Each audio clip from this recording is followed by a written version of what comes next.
Channel 5. Good evening. This is the CBS Evening News. Dan Rather reporting. For Democratic presidential candidates, the Iowa caucuses now are in the rearview mirror. The New Hampshire primary is in the headlights. Walter Mondale is hoping to build momentum with his way out front Iowa win.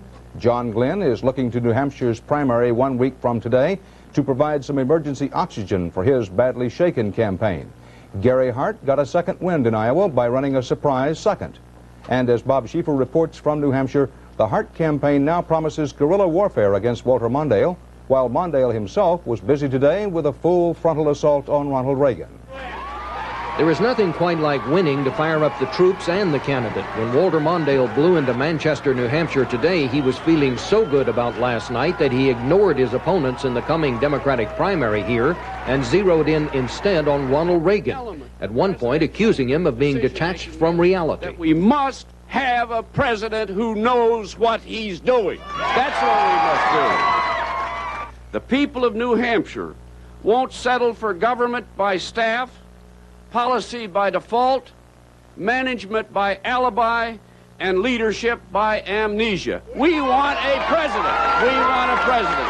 After John Glenn's miserable showing in Iowa, Mondale has decided to train his fire now on the president, and he has every reason to feel good about his chances here. Mondale was the first to organize in New Hampshire, and some observers think he may have a better campaign team here than in Iowa. In contrast, the last thing John Glenn needed here was what happened last night in Iowa. He was keeping a stiff upper lip as he worked New Hampshire for votes today. Am I all down in the mouth about it? No, you know, I didn't expect this election cross-country to be 100% for me to begin with. Even so, Glenn's people concede they were late to organize here, badly needed an Iowa boost, and got just the opposite. That was one reason Gary Hart, who ran second last night, argued the race has already narrowed. I believed all along this would become a contest between former Vice President Mondale and myself. Alan Cranston, who ran fourth in Iowa, considered quitting the race last night, but has decided to stick around through New Hampshire. We know that the chances of our campaign reemerging in New Hampshire are not that great. But I think that our campaign, our candidate, our message deserve one more shot. The real problem for Cranston, for George McGovern, who finished a surprising third, and for Hart, may be this man, Jesse Jackson, who did not campaign in Iowa but has electrified young audiences here and could drain off votes from all three. And then there is long shot Ernest Hollings, who may have spoken for all the also-rans today when he was shown a miniature White House. That's the nearest old Hollings is going to get to the White House. Take a picture of this. To be sure, New Hampshire has produced its share of surprises over the years, but at this point there is nothing to suggest that Walter Mondale is in anything but very good shape here. For John Glenn, after Iowa, a respectable showing here is now mandatory if he's to remain a serious candidate. Bob Schieffer, CBS News, Bedford, New Hampshire.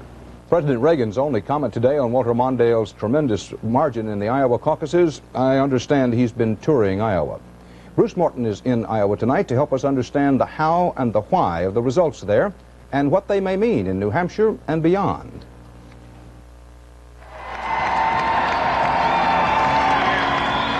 Iowa produced a very big winner, Walter Mondale. Iowa produced a very big loser, John Glenn. Some of the letters were missing from the sign at Glenn State headquarters today, headquarters located over the American Red Cross, which is used to disaster relief. Inside they were dancing, but not with joy. For Mondale. How did Mondale do it? CBS News and the New York Times polled over 1,000 Democrats at caucuses like this around the state.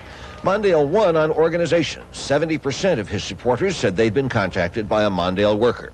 Gary Hart's second-place finish seemed more of a personal triumph. Fewer than half of his supporters had been contacted by his organization. Over two-thirds of Mondale's voters said they were for him because he could beat Ronald Reagan. Half cited his experience. Mondale got 3/4 of the union members, reflecting the value of the union's endorsement. But his big victory had one flaw, not a gender gap, but an age gap.